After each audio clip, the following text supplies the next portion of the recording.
Hi mga ka-elite! Welcome dito sa bagong turnover na unit ni client. So, this unit is a brand new siya. So, ang mga gagawin namin dito for the renovation is tatanggalin namin yung mga upper and then lower cabinet niya ng mga door. Then papalitan to ng sa countertop natin. Then we will install ng backsplash.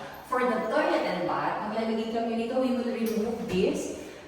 Then maglalagay kami dito ng sliding na full mirror siya. And then, here in the partition, dito sa ating partition, inanak down namin ito and then we will replace it ng glass sliding door para sa kanyang division. So tara, dito tayo sa kanyang one bedroom.